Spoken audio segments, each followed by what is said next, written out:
Okay, well, I think we're at 12:03, and we do have some information to get through today, as well as we hope to have some questions, time for questions as well. So I think we will get started. So thank you so much, everybody, for joining us today. We're very, very excited to be here on the launch of our Dignity Forum, and so happy. Sorry, someone, am I not being heard? I can hear you now, thanks. Oh, okay, sorry. Very excited, as I say, to get started with our Dignity Forum launch today. And of course, before we get too far into our material, I want to start us off in a good way by recognizing that the land on which we are gathering, recognize the land on which we're gathering today, even though it's virtually. So I join you today from Mohkinstsis, and I want to acknowledge that what we call Alberta is the traditional and ancestral territory of many peoples, presently subject to Treaty 6, 7, and 8, namely the Blackfoot Confederacy, the Kainai, Piikani, Siksika, Cree, Dene, Saulteaux, Nakota Sioux, Stoney Nakoda, and Tsuut'ina, as well as the Métis people of Alberta. We acknowledge the many First Nations, Métis, and Inuit who have lived in and cared for these lands for generations, and we're grateful for the traditional knowledge keepers and elders who are still with us today and those who've gone before. We make this acknowledgement as an act of reconciliation and gratitude to those whose territory we reside on. If any of you would like to share your own land acknowledgement in the chat, please feel free to do so. We do know that people are joining us from across the province, so we'd be happy to see your land acknowledgements in the chat as well. Before we get too far into the content today, I would just like to go over a few little housekeeping matters. Of course, we're so grateful to all of you for joining us today. We do want to make this as interactive as we can in this Zoom environment that we've all become so used to. So we do plan to make use of the chat box throughout the discussion today. So we encourage you to ask questions throughout, and then we will pull them together and ask them of our folks at the end of the presentation. We are also planning on doing a poll during the webinar, so we'd appreciate your participation in that when we pop up the poll. You hopefully will have seen that we plan to record the webinar today, and we will ultimately be sharing it on our website for those who may not be able to join today. And of course, you're most welcome to share it with your colleagues and friends who may be interested but were unable to sign on with us today. So we are all here because we have an interest in addressing some of the very serious human rights issues that we see in our province. Our goal today is to introduce you to the Dignity Forum and to talk to you in a very introductory way about why we were created and what we hope to do in our work, hopefully in collaboration with many of you. I should probably introduce myself as a starting place. My name is Corey Gitter. I'm one of the members of the Board of Directors of Dignity Forum. In my day job, I'm the Deputy Executive Director and Director of Policy and Education at the Law Society of Alberta. I also have the privilege to be the current board chair of Vibrant Communities Calgary. And for those of you who may not be familiar with VCC, we are the stewards of the City of Calgary and United Way's poverty reduction strategy, Enough for All. In both my day job and in my volunteer work, I'm very committed to equity, diversity, and inclusion, and I continue to be frustrated and saddened by the slow pace of change and even the backsliding that we see in our province today. So I'm thrilled to be a part of this organization, and I'm very optimistic about the work that we are planning on doing. Our agenda today is very straightforward. The plan is to hear from our board members who will talk about the different pillars of work that Dignity Forum hopes to address. And we will also hear from our colleagues at PolicyWise, who we've been working with on some important policy questions. So to get us rolling, I do just want to introduce my fellow board members. I'll do a bit more detailed introductions prior to you actually hearing from them, but just so you know who they are. First, of course, is Ron Gitter, my father and the brains behind the operation. Karen Roth and Alice Lamb, our other board of director members.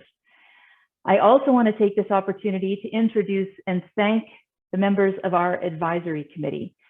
This dedicated group of people have all agreed to assist in this work by lending their expertise, passion, and their connection to community to advance our goals. They come from post-secondary institutions, school boards, philanthropy, the not-for-profit sector, and of course, community advocacy groups.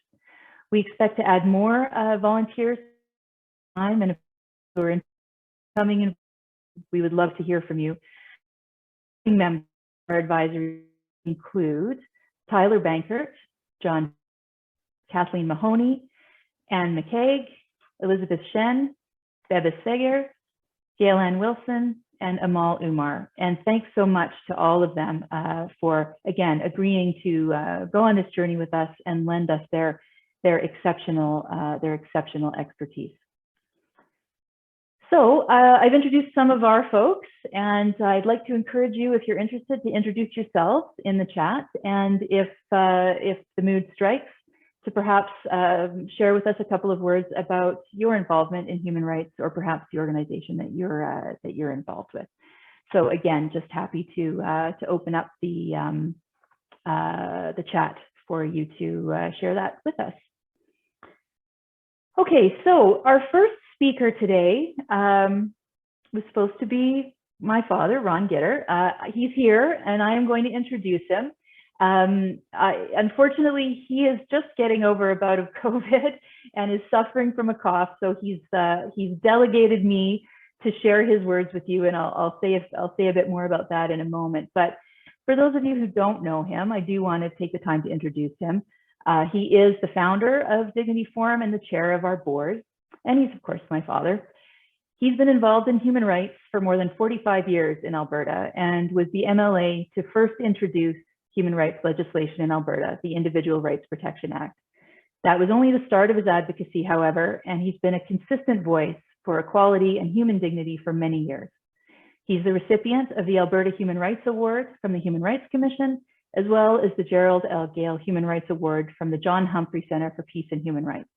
I could go on and on and on, but I think we'd like to hear his words, if not from him specifically. So again, I will try to do my best to channel my inner Ron Gitter and share his words with you, and we'll go from there. Obviously, you know, we hope to hear from him a little bit later. I think he'll be answering some questions and maybe share some closing comments with us. But just we thought it would make sense, and beg all of your indulgence while I share his words about why we need the Dignity Forum and why we think this work is important. So I will take it away, and you can picture him. So what is the Dignity Forum, and why does it exist? Well, the answers come from sadness and concern. Sadness that Alberta is experiencing an alarming growth in racist comments and actions against our racialized communities. Concern that this is a growing and resurfacing of hateful and disgraceful prejudice, inevitably leading to violence, strife, alienation, humiliation, crime, poverty, and the tearing of the fabric of understanding and acceptance that sustains our democracy. The statistics are overwhelming. Hate crimes in Canada jumped 37% in 2020, and a larger increase is predicted since then. The B'nai B'rith, a Jewish organization, reports 2,799 incidents of anti-Semitism in 2021, a 733% increase over the prior year.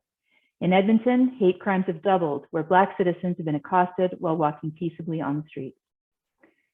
The Dignity Forum was established with an intent to respond to these debilitating and tragic pathways we see Alberta traveling on. So to give a little background, it might help in understanding where Alberta has been and where we hope to go. So over the past 50 years, we've unfortunately seen a diminution of human rights in our province. Again, hearkening back to the original introduction of human rights legislation in this province on May 17th, 1972, Alberta, under Premier Lougheed, became the leading province in Canada to recognize the importance of treating all our citizens with fairness, equality, and dignity. This commitment was enshrined in the passing of two pieces of primary legislation: Bill number 1, the Bill of Rights, introduced by the Premier himself, and Bill number 2, the Individual Rights Protection Act, which my father was privileged to introduce. The whole thrust of the Individual Rights Protection Act was to prioritize education, activism, and communication to break down barriers. Enforcement was a last resort. As was said in the debate, you can't force an individual to love thy neighbor, but a government can set standards and dialogue to reduce the dehumanizing harms that discrimination entails. A Human Rights Commission was established, consisting of a diverse blue ribbon panel of distinguished Albertans, and the Premier commented at the time that this was the most important commission that he would ever appoint. A standard had been set for all Albertans to take notice. Since that date, there have been many positive advancements in human rights arena in Alberta. We've had a woman premier in this province. Edmonton had a Jewish mayor, Calgary and Ismaili mayor. Our LGBTQ community started to overcome many obstacles. Citizens came to understand the positive elements in embracing diversity and building on the strengths in our differences.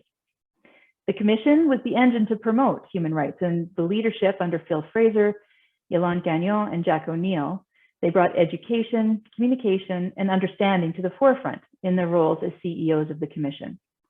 Alberta led the nation in its commitment to a human rights agenda. But that was then, and this is now. In the Klein and Stelmach eras in Alberta, this commitment to human rights faded. The Commission's role was relegated to the backwaters of the Department of Labour from the Ministry of Justice and later to the Department of Community Spirit. The Government of Alberta opposed gay marriage legislation and the inclusion of sexual orientation in the Individual Rights Protection Act, that is, until the Supreme Court reversed their decision. The government failed to support a teacher who exposed hateful and anti-gay comments in a Red Deer newspaper. And the Government of Alberta today reduces the budget of the Commission, as outlined in the policy report and in the policy-wise study, which you'll hear about later this morning. And today, our mosques and synagogues are protected by police officers or hired guards to overcome threats to their worshippers. And so today, some other misdirected citizens march in our streets with racist signs and belligerent speeches. Members of our Muslim, Asian, Indigenous, and Jewish communities face the indignities of racism in their daily lives. And so much of what was gained in the past is being lost in the swirl of right-wing attitudes based on fear and lies. The Dignity Forum is a response to this stepping backwards in time. There are many fine organizations and individuals in Alberta working to counteract what we see here. We feel that we can collaborate with those parties to speak forcibly together in a role of advocacy. We intend to reach out to these organizations and individuals to seek ways to work with them to achieve our common goals. We feel that we can urge the Government of Alberta to make meaningful change to provincial legislation to provide the leadership and the funding required. And above all, we feel we can make a contribution in the field of education by working with school boards, the Alberta Teachers Association, to assist our educators in teaching our young minds the necessities in our societies of overcoming the tragedy of racism, prejudice, and discrimination in our province. Nelson Mandela wrote, "No one is born hating another person because of the color of their skin or their background or religion. People learn to hate. And if they can learn to hate, they can be taught to love. For love comes more naturally to the human heart than the opposite." So it is our hope and vision that the Dignity Forum can in some small way contribute to the love. So those were my dad's words, and I'm very, very privileged to share them with you all today. And as I said, hopefully he will be, his cough will abate a bit and he'll be able to answer some questions and provide a few closing remarks at the end of the webinar. So before we move on to our next speaker, we did want to launch a poll. So if you could share, and I think our poll will come up momentarily, and we just wanted to ask what sector you're from.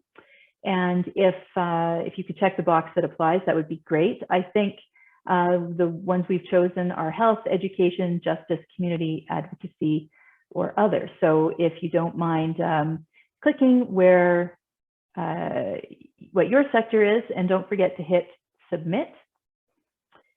And then the magicians in the back will collate that information for us. We'll just give it a few minutes so that we can get the poll in. And I will leave it to Courtney, who is assisting us to pop up the results when we have them. I'm just having a look. I see we've got some good conversation happening in the chat. So thank you all for getting that started.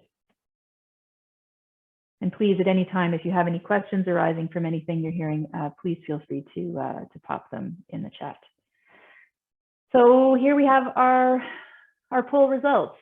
Quite a good cross section. A lot of other. We should have maybe had a little box for where else people come from. But again, please feel free to pop that in the chat. But we've got a lot of community justice and advocacy folks here, as well as some representatives from the health and education sectors. So thank you all for participating in that. That's helpful to us, of course, to know who we're talking to, and we'll carry forward from there. Okay, so the next piece of business that we want to move on to, it's my privilege to introduce Janine Elenko. As those of you who may have looked into our website know, we did work with PolicyWise on some research to do with the Alberta Human Rights Commission, and Janine is here to share that with us. Janine Elenko is a senior research associate with PolicyWise for Children and Families. She has a master's in public health and health promotion with a focus on evaluation. Janine is passionate about working towards systems change. She's led research projects related to adversity, trauma, and well-being for children, youth, families, and communities. And I know it's been a complete pleasure working with Janine. And as I said, she's here to talk to us about some of the policy work that PolicyWise conducted on behalf of the Dignity Forum. So with that, you can stop listening to me for a bit, and I'll turn it over to Janine. Thank you so much, Corey, for the introduction. And I apologize if my voice is a bit hoarse today. I've also been recovering from COVID, so there seems to be a bit of a trend there. So apologies in advance. I want to start today by acknowledging that I live and work on Treaty 7 lands, the traditional territory of the Blackfoot Confederacy, including the Kainai, Piikani, and Siksika Nations, as well as the Tsuut'ina and Stoney Nakoda First Nations and Métis Region 3. I acknowledge the many First Nations, Métis, and Inuit who have lived on and cared for these lands for generations. As Corey said, today I will be sharing what PolicyWise learned through the research we conducted for the Dignity Forum on human rights in Alberta. I will highlight opportunities that we found through this research to strengthen and respond to the contemporary human rights landscape in the province. I recognize that PolicyWise may be a new name for many of you attending today, and so I'm going to provide a brief introduction to our organization. PolicyWise for Children and Families is a nonprofit committed to a future where all children, youth, families, and communities have opportunities to be well and thrive. We conduct research, evaluation, and data analytics to achieve this vision. That's why we were excited to undertake this research with the Dignity Forum and to continue our collaboration on this launch event. The goals of the research we conducted were to describe the history and current state of the Alberta Human Rights Commission with a focus on education and advocacy, to examine the Commission's funding, mandate, and structure, and how this impacts education and advocacy activities, and to identify opportunities for action to strengthen human rights in Alberta. We conducted our research through several activities. We undertook a literature scan and reviewed online sources from human rights commissions and human rights organizations. We also interviewed 13 people from human rights commissions or who are human rights thought leaders from Canada, the United States, Australia, and New Zealand. I want to acknowledge and thank the many people who contributed to this project, as well as the body of work that this research was built upon. In this presentation, I summarize our findings and focus on the opportunities that we identified through this research. If you are interested in learning more, I encourage you to check out the full report and other materials on the Dignity Forum's website. I will start by talking about the structure of our Human Rights Commission in Alberta and why it's important to understand education and advocacy efforts. The structure of the Alberta Human Rights Commission is the most prevalent model that we see across Canada. Within this model, the Human Rights Commission is the gatekeeper body for individual complaint resolution regarding discrimination. The Human Rights Commission is where individuals file their complaint, where complaint mediation and resolution occurs, and where referrals to the Human Rights Tribunal are made when needed. As a note, the tribunal functions as an independent arm of the Commission and acts in a quasi-judicial way for complaint resolution when they cannot be resolved by mediation through the Commission. In addition to this, the Commission also has a mandate for education, community engagement, and research. This mandate has been a part of the Commission since its creation. A significant amount of both the complaints and education have focused on discrimination in employment settings. This makes sense given the Commission's historic connection to the Department of Labor, and there is a significant focus on responding to and preventing workplace discrimination, although not limited to this area. The same is true of other human rights commissions across Canada. Since the early days of the Alberta Human Rights Commission, it has been flooded by high numbers of individual complaints. The Commission has worked hard to clear the complaint backlog and reduce the time to complaint resolution. Having the dual roles of complaint resolution and education and engagement can result in competing priorities for resources. As you can imagine, there's a strong pull on resources to address the sense of urgency and immediacy in resolving discrimination individuals experience. There is another model of provincial human rights system that has emerged in Canada. We see this model in both Ontario and in British Columbia. Today, I will talk about the model in British Columbia as an example. BC's recently revised the structure of their Human Rights Commission to include distinct bodies for complaint resolution and human rights education and advocacy. Individual complaints go directly to the Human Rights Tribunal rather than going first to the Commission as they do in Alberta.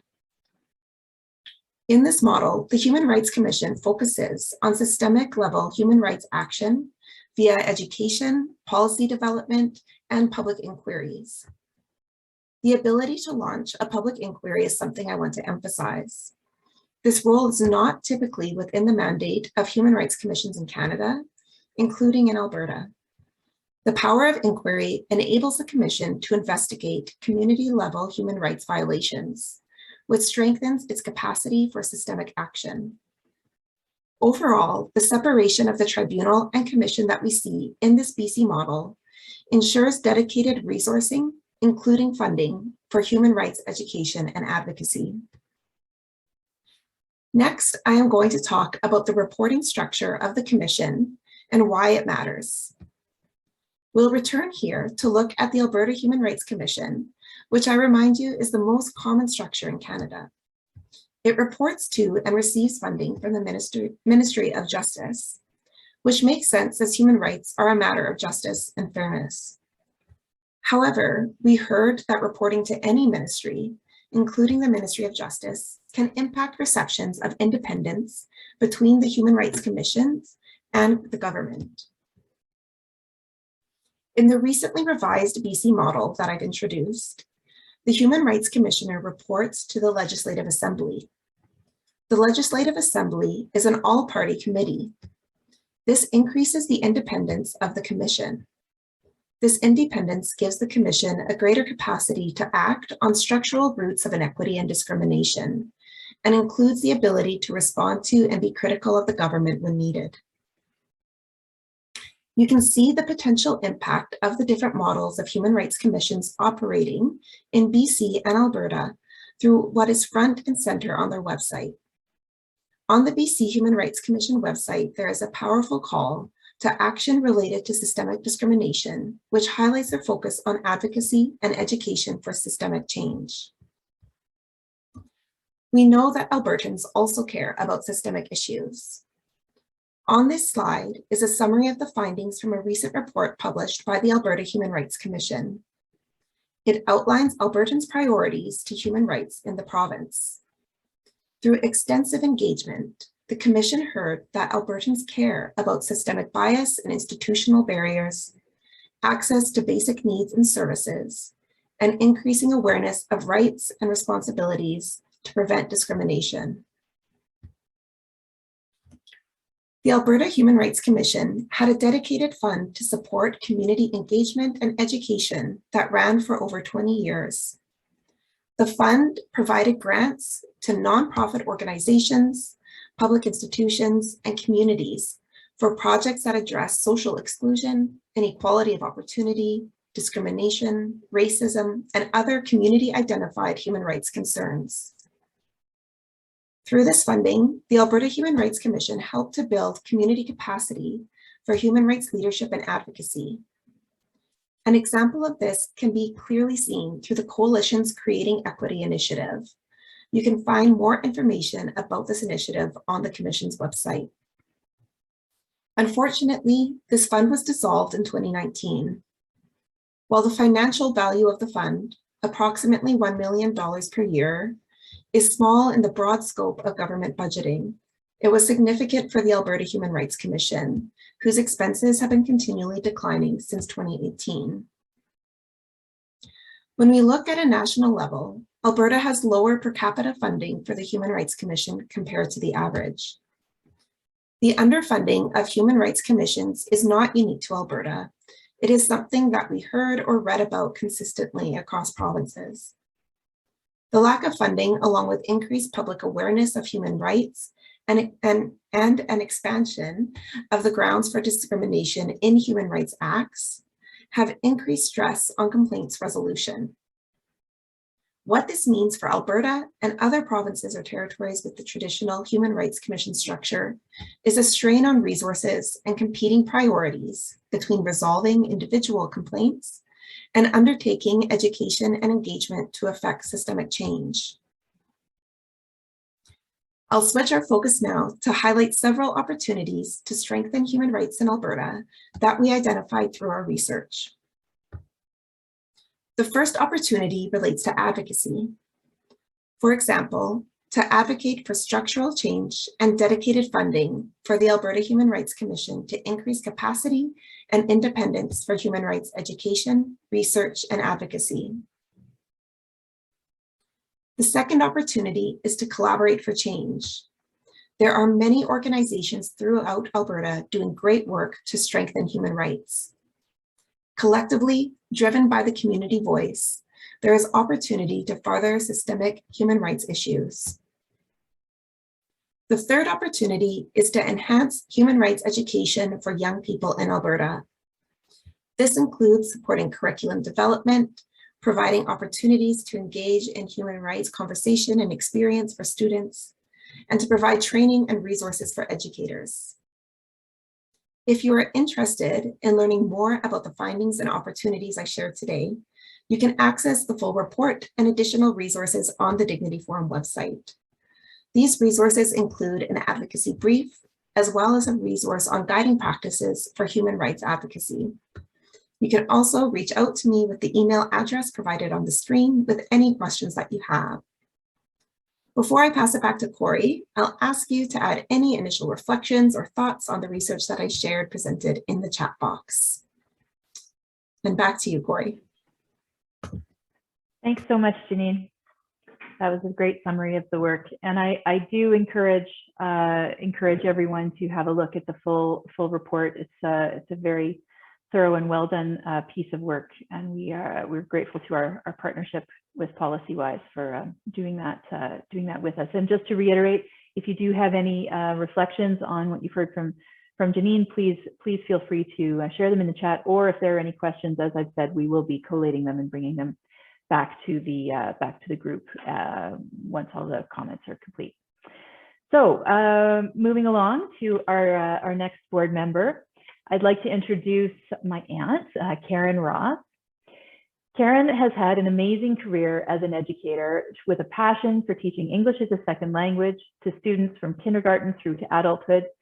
She's worked with educators and newcomers, both to bridge cultural and linguistic divides, and has worked closely with the Calgary Board of Education, developing curricula and resources for schools to meet the needs of their diverse populations, particularly in her work in Calgary with a focus on the northeast and southeast quadrants of the city. She's given an incredible amount of her volunteer time over the years and continues to do so to organizations who are promoting anti-racism and inclusive learning environments. And of course, we're so grateful that she's giving Dignity Forum some of her time and her considerable expertise around our education initiatives, which are, of course, a fundamental pillar of what we hope to focus on. So with that, I will pass it over to you, Karen.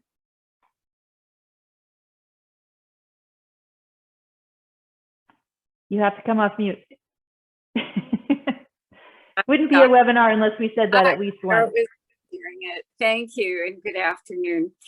Education plays a prominent role in our initiative, and the time is now. And it's critical. Why? Sadly, as Corey mentioned earlier, the current reality here in Alberta and worldwide has exposed hate crimes and injustices. And it is our responsibility to ensure that our future generations have the tools and commitment to combat injustice. The statistics are clear. Increasingly, the students and teachers in Alberta schools represent diverse cultural and linguistic identities. Unfortunately, we are aware of racist incidents between students, altercations, name calling, graffiti, just to name a few. Both teachers and students report negative teaching and learning experiences. And we are aware that there are gaps in the K-12 curriculum. So what is our big goal? We hope to create learning environments where all are welcome, respected, and valued as full participants in the academic and social aspects of school life. How will we accomplish this? Through advocacy for teacher training, curricular development, working with its administrators and students, and of course, their families. Already, there are wonderful programs and leaders in this area. We do not have to reinvent the wheel. Lots has been done in the past, lots is going on now, but we need to bring it together and coordinate. Some examples. The ATA, Alberta Teachers Association, provides diversity, equity, and human rights grants to school projects. Several are happening all over this province. I'm not sure that many of us even know about them. In 2013, interestingly, a large study examined anti-racism education in Canada, and it was funded by that time by the Alberta Human Rights and Multicultural Fund, which I think now is no longer. But we need to unearth that. Some very good work was done at that time. Our faculties of education and social work have also embarked in initiatives. We can also look to the school jurisdictions across Canada are doing this kind of work. But we need to pull together.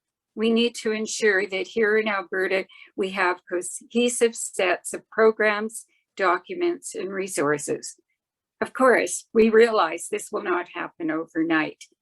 We need to fill the gaps. What are our opportunities now? As many of us know, Alberta education is adopting new curricula. There are obvious fits with social studies, English language arts, humanities, citizenship education, and social justice programs. The Aboriginal and Black communities are requiring all of us to understand our Charter of Rights and Responsibilities, freedoms, and to understand the history of this. We have tremendous expertise provincially. I point to people on our board, for example, our advisory board, Gail-Ann, Elizabeth, John, who are educators and who take leadership in this area. Anne McCaig, who is on our board, is an active supporter of the Human Rights Museum in Winnipeg.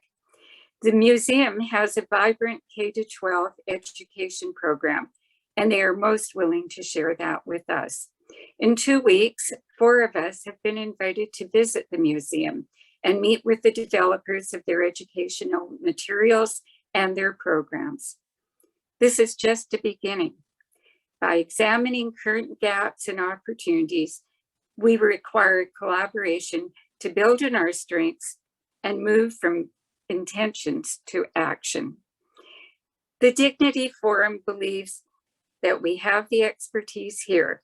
We advocate to educate Alberta's children about equity, denial, and privilege. Thank you. Thank you, Karen. That was great. Again, if anyone has any specific questions for Karen, I think there have been a few that may have been popped into the chat. Again, encourage you to continue to do that, and we'll come back to them at the end. So next, I would like to introduce our last board member, Alice Lamb. Alice is an incredibly active volunteer and community builder. She's been working with immigrant, youth, and seniors for more than 15 years and sits on several boards in Calgary, many with a mandate to enrich the lives of immigrant women and youth. Some of you may have seen some of her recent initiatives. She helped create the Calgary Community Fridge, the Good Neighbor Community Market, and she started the volunteer app called Volley. You also may have seen her recently profiled as part of the CBC Asian Changemaker series. She is very much a change maker, and we are so lucky to have her as one of our founding board members. So over to you, Alice. Thank you, Corey. I'm so excited to be here today and to see so many familiar faces and names on the chat of people as I'm reflecting and listening to the conversation that inspired me to get into this work of equity and justice and, you know, believing in myself and my own ability to make change in our province. And so I'm so grateful to see all of you today and being able to work alongside of you. As Corey mentioned, I've been volunteering in this immigrant serving sector for about 15 years now. And I think what got me really excited about the work that Ron and Corey and Karen were talking about is the fact that there is so much work happening at the grassroots level, at the ground level, nonprofits, mutual aid organizations, all trying their best to make the most of a situation that is horribly funded. Unfortunately, we're all trying to do a lot with not a lot in our coffers. And the people that I volunteer with, you know, the immigrant seniors, the low income youth, the homeless population, you know, we keep hearing the same struggles over and over again. And a lot of the causes of, you know, their situations is systemic. And a lot of the causes is the fact, and how did we get here today, you know, being in, it's 2022 and we're talking about issues that have been around for the, you know, since Ron was in the legislature in the 70s, right, trying to make a change for our province. And so we've kind of stepped backwards a little bit, but I am super confident in the fact that we can get back to where we need to be. I'm super confident in our ability as a province to set the standard for Canada in terms of human rights and, you know, offer an excellent educational program to our youth, to folks all the way from K to 12 and even throughout our university programs. It's an honor to be a part of this team and to be able to be at the table with so many folks who have been doing this work for many years and also alongside the next generation of leaders.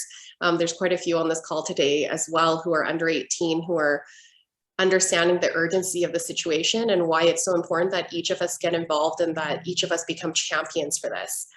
There are folks on this call today who are doing this work at the federal level, right? And that's really important. And the more that we each as individual citizens talk more about it, read more about it, and educate ourselves, the more successful we will be in trying to move the needle on this. And I definitely believe that we have the ability to do so. And so for some of you on this call today, you may be wondering, what is our approach and how is it a little bit different from all those groups that I mentioned earlier? When the Dignity Forum got together, one of the first activities that we did was an environmental scan, kind of a look at the sector, look at the players in the human rights arena and seeing what are the gaps that we can fill and what is a role that we can play in bringing all these folks together.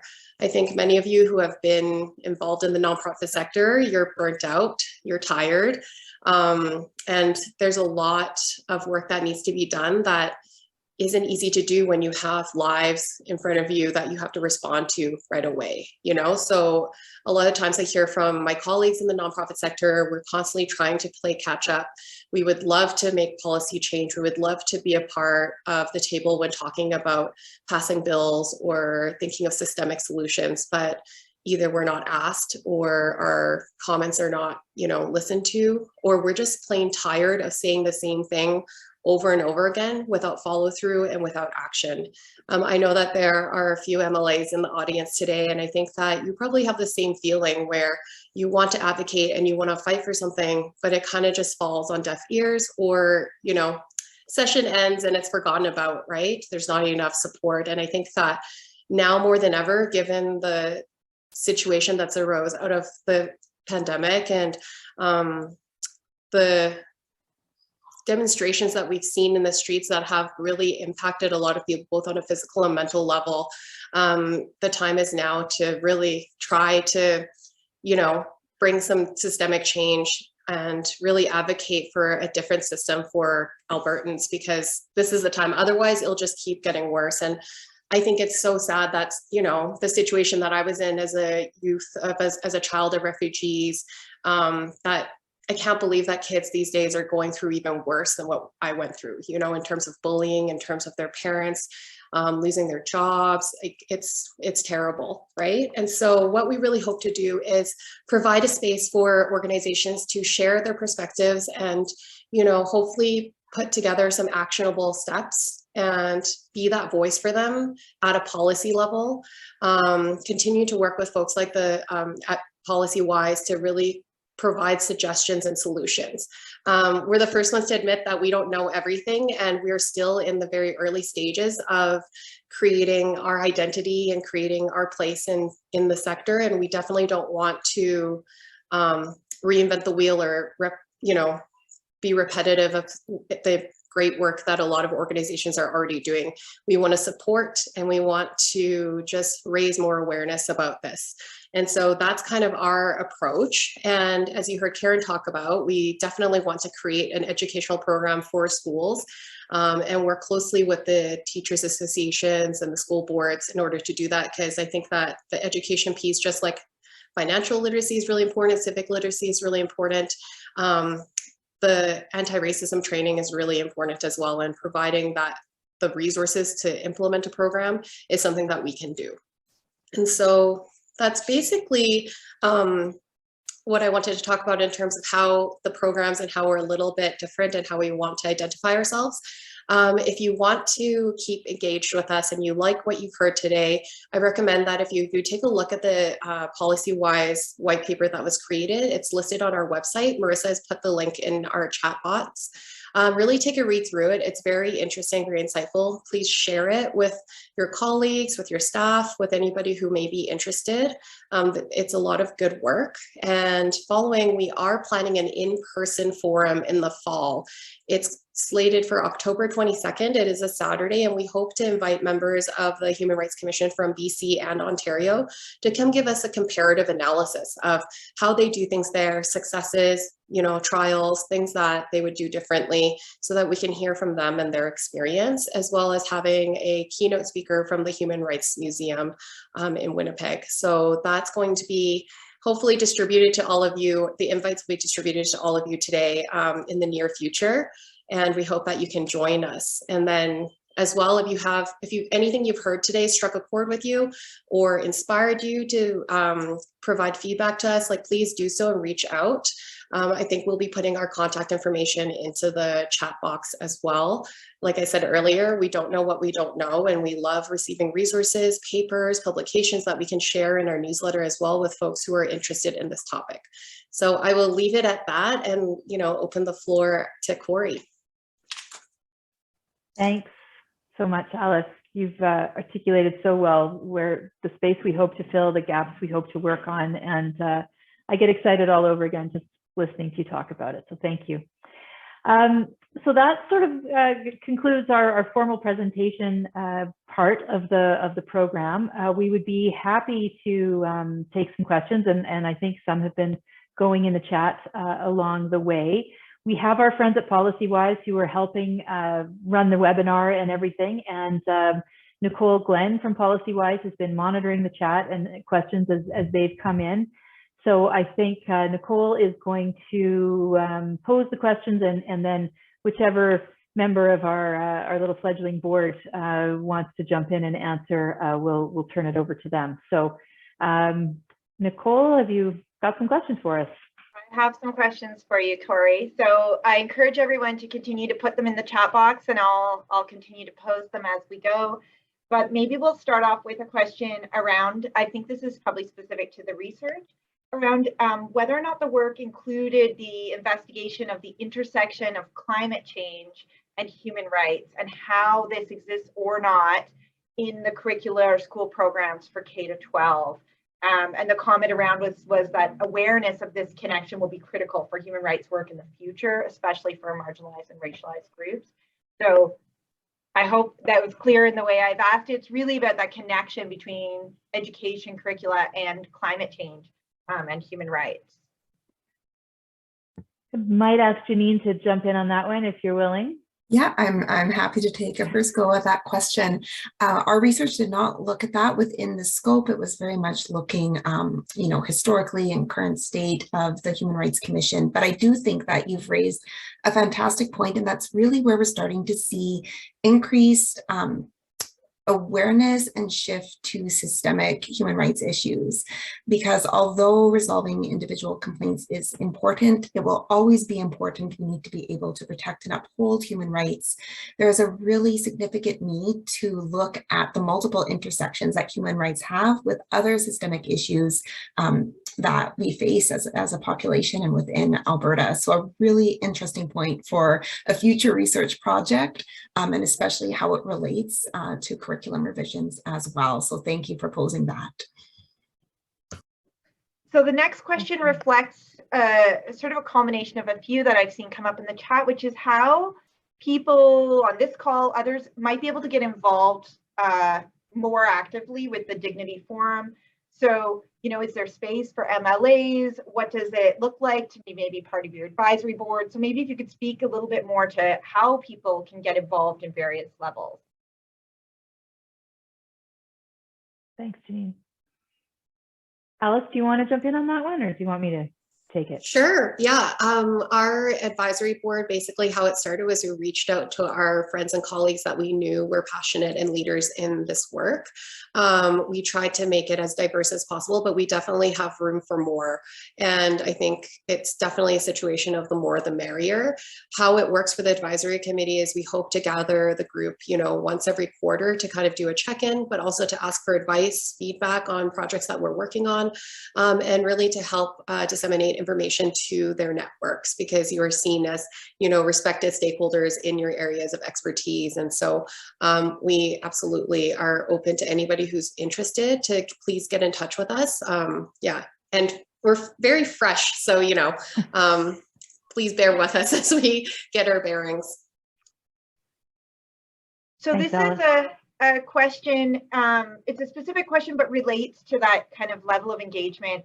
And the question is, to what extent the Dignity Forum plans to be engaged with Indigenous populations? Or are there specific plans around this kind of engagement with Indigenous peoples? Well, maybe I can jump in on that one. I think the answer is absolutely. We plan to be engaged with our Indigenous populations. We do have 2 advisors in particular, members of our advisory committee, who are involved in the Indigenous communities, and it's a fundamental part of our work as we go forward. In particular, in the education, in the development of educational curricula, I think it's a fundamental part of any human rights curriculum right now. So it is definitely our plan to do so. We are aware, there are protocols and so on involved in bringing elders and so on, and we'll be seeking advice from our advisory committee, I think, on the best way to engage with those groups and those stakeholders. Thanks, Corey. This is a question that might be a good one for Ron if he's feeling up to it, depending on his voice. just if you could highlight what makes Dignity Forum unique, what are they going to be doing that's differently, if you could highlight that for us from other human rights or similar organizations working in Alberta. Well, if I can pardon my cough along the way, at the start, I'd like to thank everyone for their involvement and our board people who have expressed our point of view so very well. And so I'm very grateful to that. I'm sorry that COVID has entered into my life, but it's we're on the way out, notwithstanding all the vaccinations and boosters and such. Look, I recall back a number of years ago when we were dealing with problems with the Human Rights Commission, and we brought together on the doorstep of the McDougall Center over 100 groups that were in accord as to what the position we were taking relative to the commission. And it strikes me that what we really need is a bringing together of all the voices that are out there to be more effective.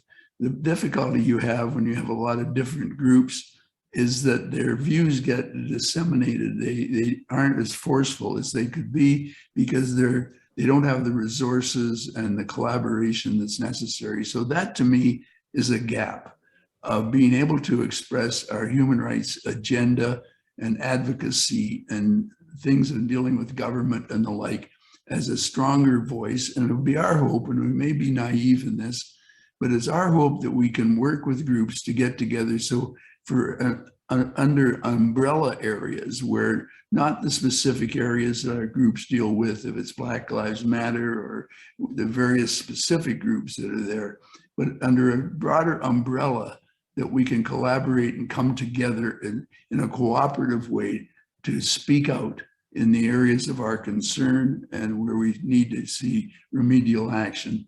So that is, excuse me, one of the major areas that I think we can get involved with. It's part of our advocacy area that we've expressed, and I think we can be useful in that regard. I hope we're not being presumptuous in that approach, but we think, and I know that there's a gap there. I recall years back, I chaired a committee on dealing with domestic violence, and there were a lot of very good groups, but they could never seem to get together, and at times they were even competing with each other, and in an honorable way.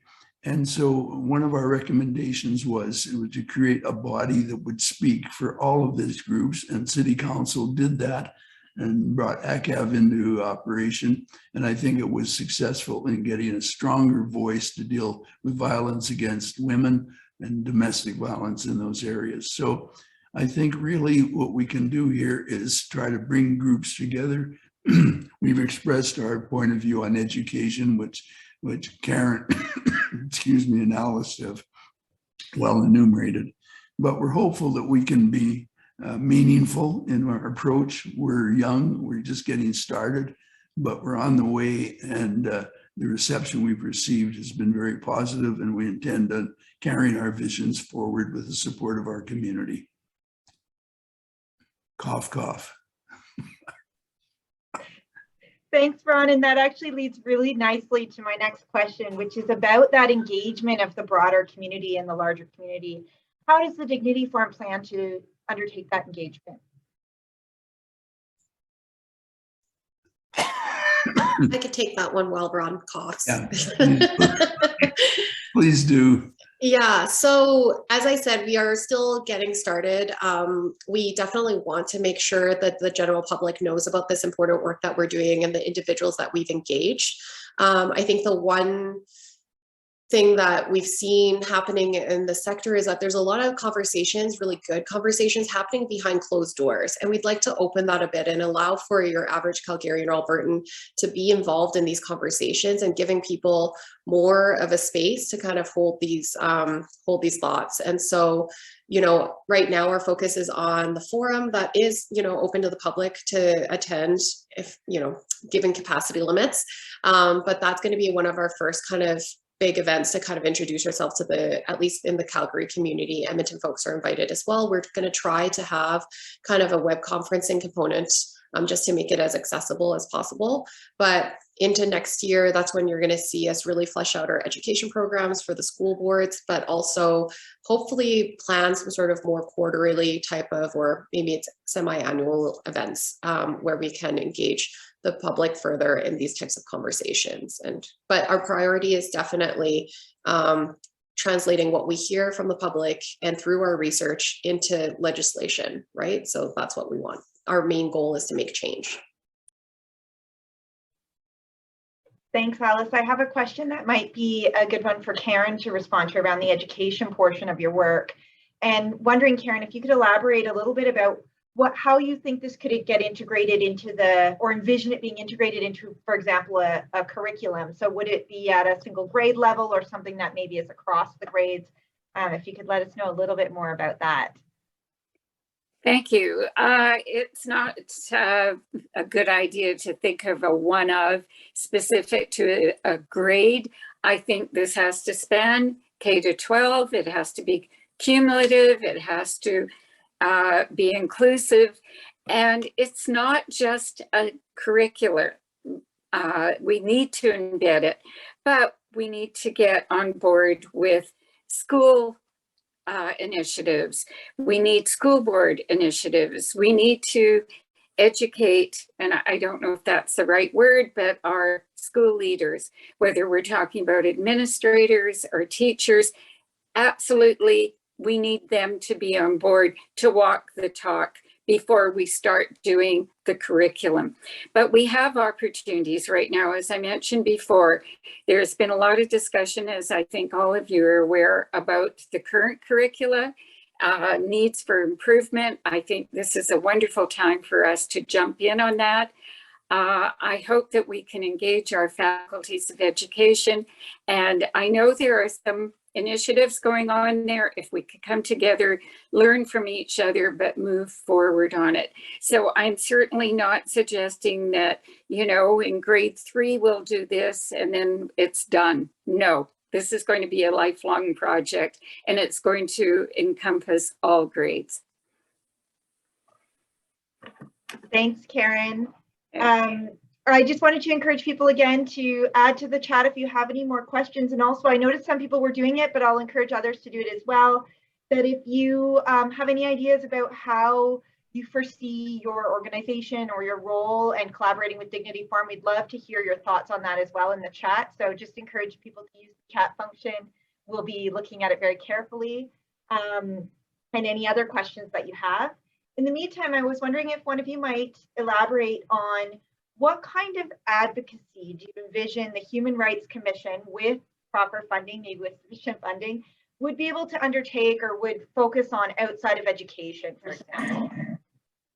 Let me deal with that a little, Corey, along the way, because I think at the time when we brought the legislation in, I'm going way back in time, of course, to 1972, but the approach at that time was really that the Human Rights Commission would be a real advocate of difficulties in the community and how to overcome the many problems that any society has, even more so these days in the human rights agenda. And so the people that we had, it was mentioned in my remarks that Corey so well read, a person like Phil Fraser. Well, Phil was the chairman, he's now deceased, a wonderful man. He went out into the schools himself. He was an advocate. He went out and he talked in the schools, he talked publicly, he was on media frequently, and he was out there continually acting as an advocate to talk in terms of the human rights agenda and things that should be done to carry on from there. And that was carried on when Yolanda Gagnon was chair of the Human Rights Commission. You could go on our TV and you'd see advertisements. I still remember it, of a young Black child knocking on the door to go in to play with one of his white classmates, and the mother said, "No, my child doesn't play with Black kids." Well, things like that, these type of advertisements and approaches were very, very active and very, very advocate in the way of leading Alberta in the sense of an awareness of a human rights agenda, which was mentioned, I think has fallen by the wayside considerably. So when we talk about advocacy, that's what I'm thinking in terms of that there's a big role to be played in that area. And it'd be our hopes that we could get more and more involved with our other parties and encourage the government to do the same. So I have one final question here around the current model of human rights in Alberta, as Janine discussed, is really focused on that individual level of complaints, and there's been a lot of talk of systemic action.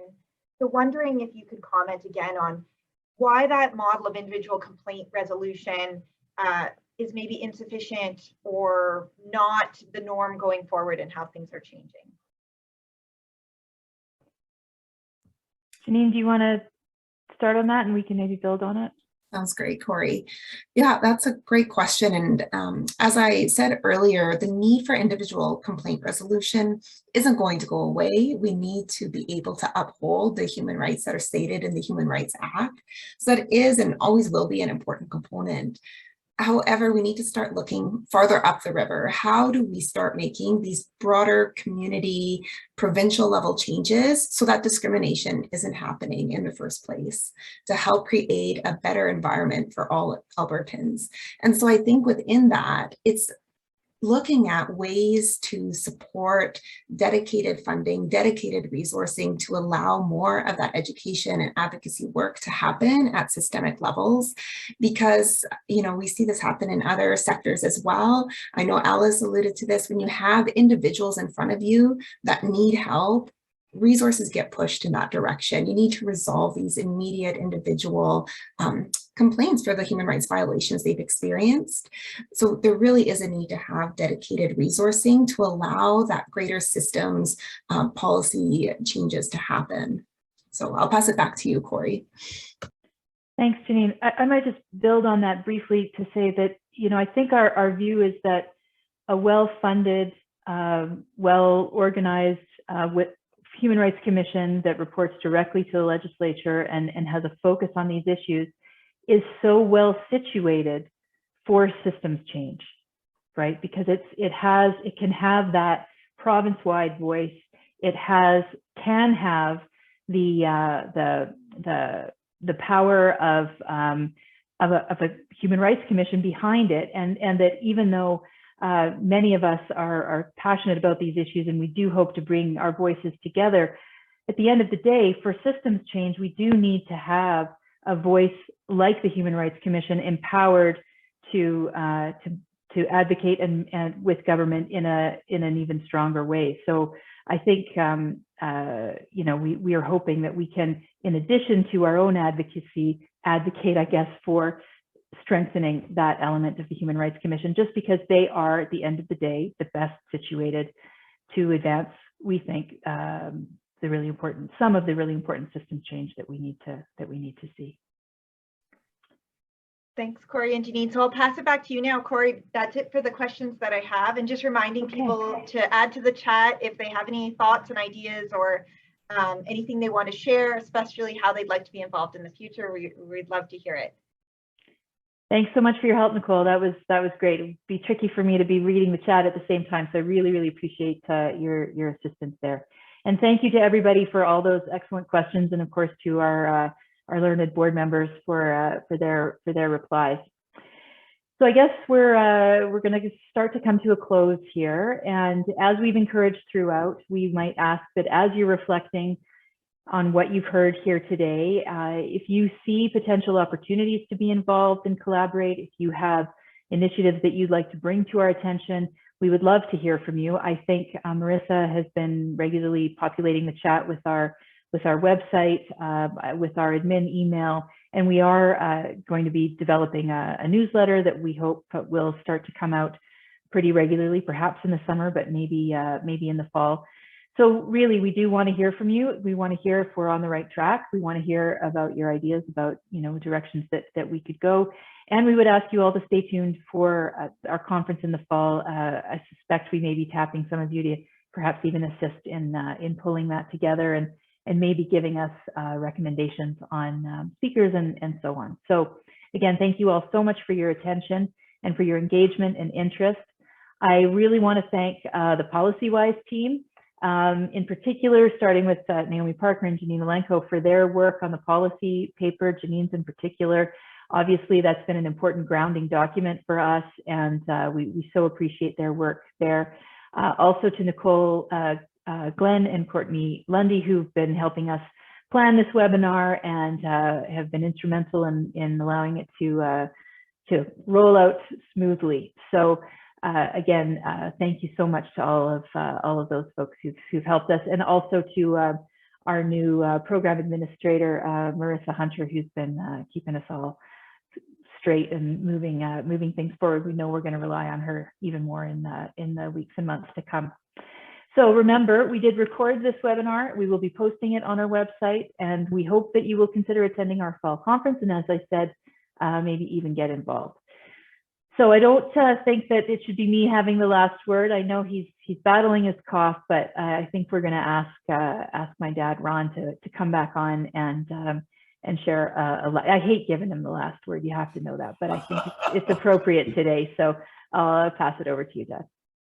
Unaccustomed as I am to having the last word in my household, thank you, Corey, and thank you for doing a remarkable job today and filling in and running the agenda, and all very nice. You know, these are tough times out there. When I wearing a political hat for a moment, looking at what's happening around the world and how politicians are getting involved in such things as replacement theories and some of these right-wing conspiracies that are out there. And it all calls for a real enlightened, strong approach to a human rights agenda of treating people in fairness and equitably and appropriately. And so when I look in terms of the challenges that are in front of all of us, the challenges are probably more acute now than they've ever been in my lifetime because of these movements to the right, the manipulations, the dictatorships, the autocracies, the Trumps, and on and on and on. That the human rights agenda is being forgotten and being stomped upon. And so as a result, I think it's so important that we move strongly together in collaboration to respond to some of these ultra-conservative views that are out there. So I thank everyone for being here today. I thank all the people who have spoken, and we look forward to moving along. I mean, we're young, we're just getting started, but we have an approach we wanted to take, and we're committed to it, and anything we can do to get help from all of those that are out there and those who are beyond, we welcome it, and we're open for all kinds of discussion and dialogue. So thank you all for participating. Corey gave the thank yous to everyone, and well done, because they all deserve our thanks. And we look forward to corresponding with you and dealing with you and growing with you in a common vision as to what makes this province great. And it has to be with leadership in the area of human rights. Thank you. Thank you all. Thank you, Corey. Thank you, everyone. Have a good day.